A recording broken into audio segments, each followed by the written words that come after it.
Pemirsa, setiap manusia yang dilahirkan ke dunia pasti menginginkan untuk menemukan pasangan hidup dan kemudian menikah. Dengan menikah, seseorang dapat menyempurnakan kehidupannya secara jasmani dan rohani.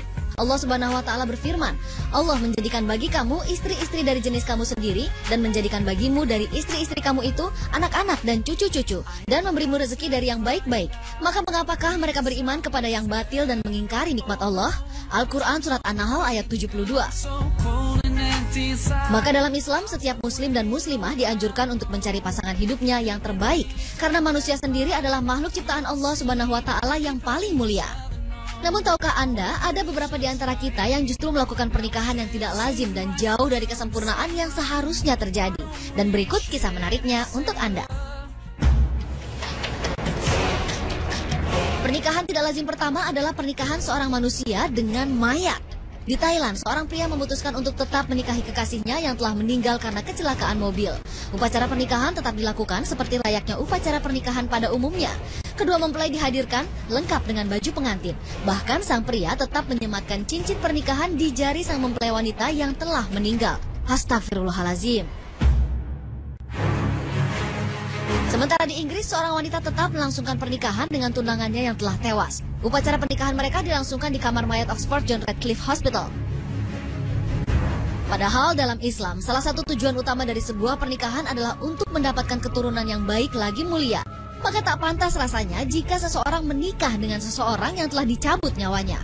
Allah Subhanahu wa Ta'ala berfirman, Maha suci Tuhan yang telah menciptakan pasangan-pasangan semuanya, baik dari apa yang ditumbuhkan oleh bumi dan dari diri mereka maupun dari apa yang tidak mereka ketahui. Al-Quran Surat Yasin ayat 36. Pemirsa, pernikahan aneh yang kedua adalah menikah dengan benda-benda mati di sekitar kita. Salah satunya terjadi di Jerman. Seorang wanita bernama Erika Rita Berliner Mauer yang berasal dari Swedia menyatakan telah menikah dengan tembok Berlin selama kurang lebih 30 tahun lamanya. Erika menyatakan bahwa ia mulai merasa jatuh cinta pada struktur beton pada tahun 1979 dan kemudian mulai menyukai tembok Berlin sejak usianya 7 tahun. Sementara seorang wanita yang berasal dari San Francisco, Amerika Serikat telah melakukan pernikahan dengan Menara Eiffel di Paris dan mengganti namanya menjadi Erika La Tour Eiffel. Karena kecintaannya yang begitu mendalam terhadap Menara Eiffel, Erika seringkali mencium sisi-sisi Menara Eiffel. Pernikahan aneh lainnya juga terjadi antara seorang pria bernama Liu Yi yang menikah dengan sebuah manekin yang menyerupai dirinya. Sementara seorang pria David juga menikah dengan manekin seorang wanita bernama Clara.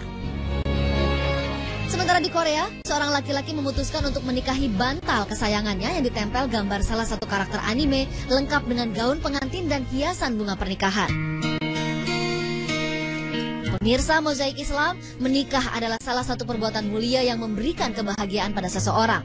Secara istilah, menikah berarti berkumpul atau penyatuan. Dalam Islam, sebuah pernikahan harus diikuti dengan ijab kabul atau janji berupa kata-kata yang akan mengikat kedua mempelai. Allah Subhanahu wa Ta'ala memberikan nikmat sebuah pernikahan kepada hambanya agar dapat memenuhi kebutuhan biologisnya dan memperbanyak keturunan. Oleh karena itu, setiap manusia yang dilahirkan ke dunia telah dituliskan takdir jodohnya masing-masing. Allah Subhanahu wa Ta'ala berfirman, dan segala sesuatu kami ciptakan berpasang-pasangan supaya kamu mengingat kebesaran Allah. Al-Quran Surat Az-Zariyat ayat 49.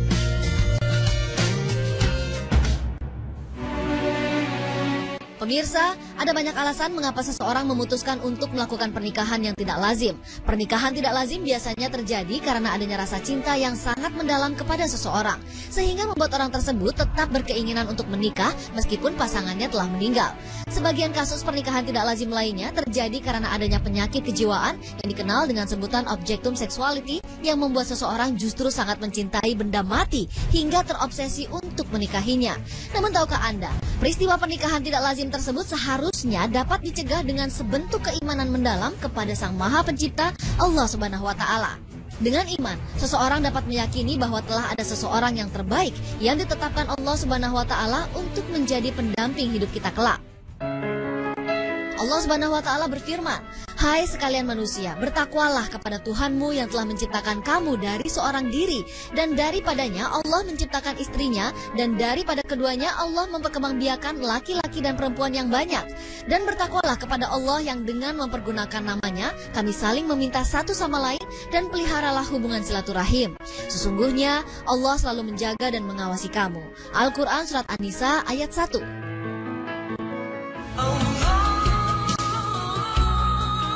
Penyembahan orang mulia sebagai Tuhan sesungguhnya bukan hanya terjadi terhadap Nabi Isa alaihi salam. Kaum Yahudi di masa lalu pun juga melakukan perbuatan melampaui batas ini. Allah Subhanahu wa taala berfirman, orang-orang Yahudi berkata, Uzair itu putra Allah, dan orang-orang Nasrani berkata, Al-Masih itu putra Allah. Demikianlah, itu ucapan mereka dengan mulut mereka. Mereka meniru perkataan orang-orang kafir yang terdahulu. Dilaknati Allah mereka. Bagaimana mereka sampai berpaling? Al-Quran Surat At-Taubah ayat 30.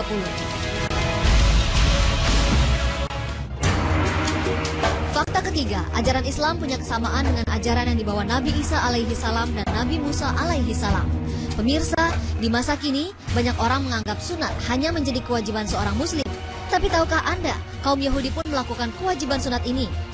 Di dalam perjanjian lama, kewajiban sunat diwajibkan untuk Bani Israel, dan Nabi Isa alaihi salam sebagai seorang Bani Israel juga melakukan sunat. Selain soal sunat, agama yang dibawa Nabi Muhammad SAW juga memiliki kesamaan dengan ajaran yang dibawa oleh Nabi Musa alaihi salam dan Nabi Isa alaihi salam soal haramnya memakan babi.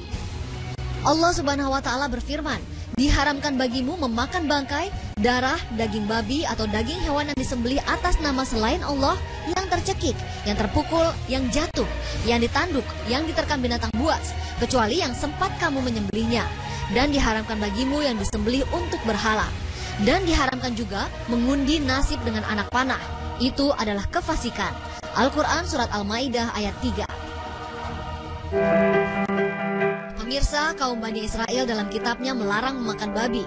Beberapa kaum Yahudi di masa kini pun memilih tidak makan babi. Ini menunjukkan adanya kesamaan dengan ajaran para nabi Bani Israel seperti Nabi Musa alaihi salam dan Nabi Isa alaihi salam. Pemirsa, ada banyak kesamaan lain antara Islam dan ajaran para Rasul sebelum Nabi Muhammad SAW, seperti perintah sholat, perintah zakat, hingga larangan meminum minuman memabukkan. Semua kesamaan ini menunjukkan ajaran-ajaran berasal dari sumber yang sama, yakni Allah Subhanahu wa taala. Tidak hanya itu, kebanyakan nabi berasal dari keturunan yang sama dari Nabi Ibrahim alaihi salam. Rasulullah Shallallahu alaihi wasallam bersabda, "Saya yang lebih dekat dengan Isa anak Maryam di dunia dan di akhirat. Semua nabi-nabi itu bersaudara karena seketurunan. Ibunya berlainan sedangkan agamanya satu." Hadis riwayat Bukhari. Pemirsa, seluruh Rasul sebelum Nabi Muhammad SAW diturunkan untuk kaumnya.